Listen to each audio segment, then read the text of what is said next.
Today, I want to talk about how Matthew Baldwin could change TCU's fortunes in 2019. And all that's coming up after the bumper. What do you mean you don't subscribe to my son's YouTube channel? Mama, no! Just snap the damn ball, RJ. What's up, kinfolk? It's RJ Young. I am not on a step mill. Consider hitting the like and subscribe button because I upload a video every single day. It's always OU related, college football related, sports related. We have a good time. And today, I'm going to talk about Matthew Baldwin, who just transferred from the Ohio State to the Texas Christian University to play for Gary Patterson. Now, a lot of folks, myself included, said Matthew Baldwin should see the writing on the wall, which is that he is not going to be the starting quarterback at Ohio State in 2019. They just got a dude that they really like. His name's Justin Fields. He had committed to Georgia, wasn't going to play at Georgia because Jake Fromm was setting the world on fire, went to Ohio State. And this quarterback carousel, this transfer of quarterbacks in the age of the transfer portal is the new normal. Get used to it. You're going to see quarterbacks move around. They have been moving around. They're going to continue to move around because it is a singular position and they all want to play. And I'm going to get into that. But Matthew Baldwin was really, really good coming out of high school. 4-star quarterback out of Lake Travis. You'll know Lake Travis as a fan of this channel because Baker Mayfield went to high school at Lake Travis. So did Charlie Brewer, who starts at Baylor right now. And of course, Matthew Baldwin went to the Ohio State, where he backed up Dwayne Haskins last year. And he wasn't about to get Austin Kendalled, which is to say you bring in a guy to transfer to compete with him, and then you lose the job, which is what happened to Austin Kendall, not once, but twice, right? So he goes to West Virginia, and we can get into Austin Kendall in another segment. But Matthew Baldwin is really interesting for a number of reasons. He's interesting because now, assuming he clears waivers, you got 3 years of a quarterback at TCU, and he could be that dude. And at a place where you just haven't had an answer at quarterback since Trayvon Boykin. Like, I was going through my notes preparing for this particular segment, and I'm looking at the guys that are in the quarterback room. And this is who you got before Matthew Baldwin joined up. You got Michael Collins, who transferred from Penn and seemed to look good against Oklahoma, and nobody else tells you a lot about Oklahoma's defense. Justin Rogers, who's coming off of that really catastrophic knee injury. Max Duggan, who I guess was gonna compete for the job this year as true fresh. But you also got Alex Delton, who transferred into Kansas State, and Alex Delton has an arm like a water pistol. I don't trust anybody playing quarterback at TCU, which is a travesty, and I'm gonna get into why that is a bit later in this segment. But since 2012, my man Shihara actually picked this up out at Dave Campbell's Texas Football. There have been 7 scholarship QBs coming out of high school to go to TCU since 2012, right? 2 of them are still on campus, Justin Rogers and Max Duggan. Everybody else is transferred out. Sean Robinson was supposed to be the answer for this team last year. He didn't even make it through the whole season. Just got run up out of there. Looked pretty decent against Ohio State and then started to blow up in a real way. He's out at Mizzou where he hopes to follow Kelly Bryant, but there's no guarantee that that's going to happen.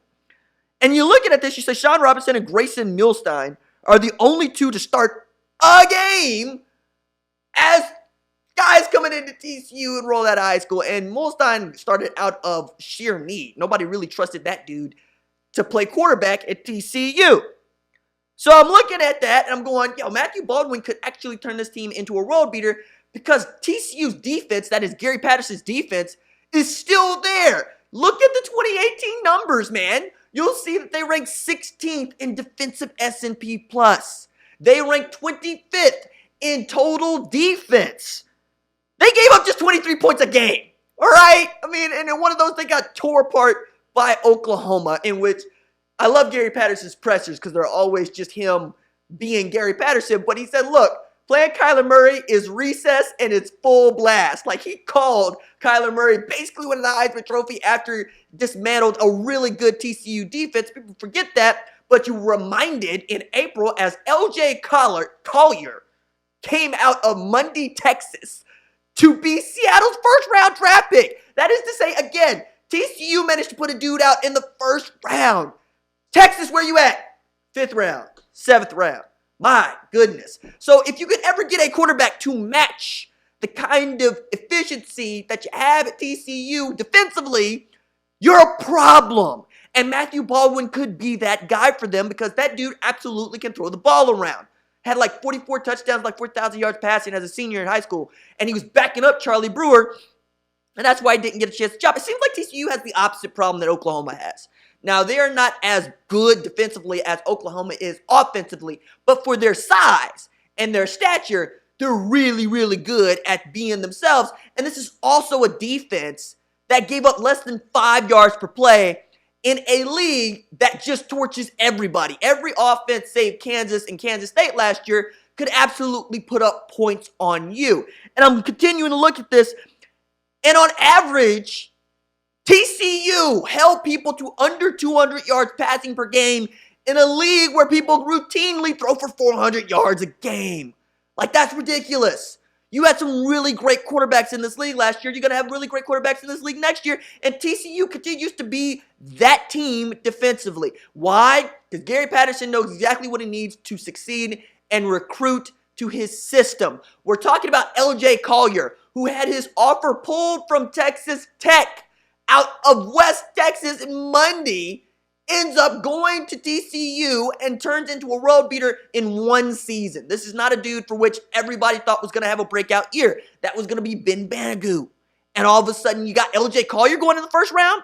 That's what TCU can do defensively. So now, Gary Patterson has basically said, if we're going to be in the age of quarterbacks just moving around, and I know that I have a hard time graduating a quarterback because we just ain't been very good at a singular position, I'm just going to fill the room with quarterbacks for Sonny Cumbie, and I'm going to say, of these dudes, make one into the kind of guy that ain't going to get me Cheez-It bowled.